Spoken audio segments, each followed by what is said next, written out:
Salve amici, oggi parliamo di un grande artista contemporaneo, uno scultore, Arnaldo Pomodoro. Fatemi sapere nei commenti sotto il video o sotto il post cosa ne pensate di questo grande artista.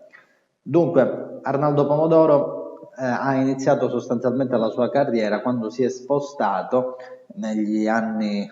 50, fine anni 50, inizio 60, dalle natie Marche a Milano, assieme al fratello Gio Pomodoro, un altro artista. La sua carriera è iniziata abbastanza presto, già nei primi anni 60 inizia la sua attività espositiva a Milano, poi successivamente città fondamentali per la sua carriera saranno Parigi e New York. E i premi arrivano e diciamo il successo arriva abbastanza presto, già nel 1963 ad esempio gli viene conferito il premio alla Biennale Internazionale di Scultura a San Paolo in Brasile e poi nel 1964 il premio alla Biennale di Venezia. E già nei primi anni 60 viene definita, per così dire, la sua ricerca con i famosi cilindri, con le sfere. Il suo stile è riconoscibilissimo, si tratta quasi sempre di grandi masse geometriche, di grandi solidi, spesso sfere,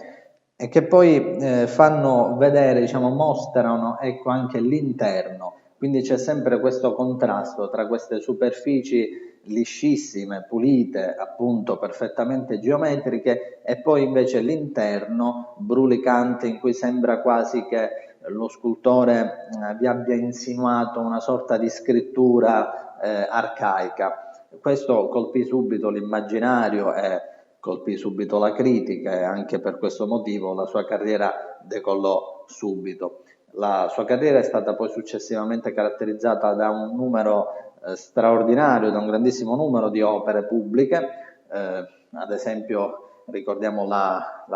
Sfera Grande nella piazza di Montreal o ancora più recentemente nel 2005 una sua opera è stata diciamo, è andata a coronare il quartiere Eur di Roma.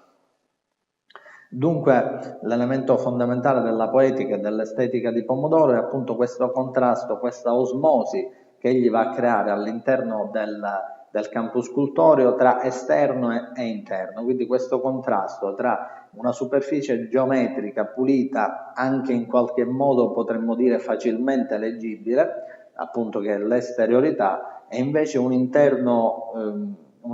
brulicante, un interno quasi organico, un interno misterioso, un interno e un'interiorità che è quindi assai difficile da penetrare, che in qualche modo rimane sempre misteriosa, rimane sempre indecifrabile. E questo è sicuramente quello che mi ha colpito di più della sua poetica e in generale l'elemento maggiormente e più facilmente riconoscibile ecco, della sua arte.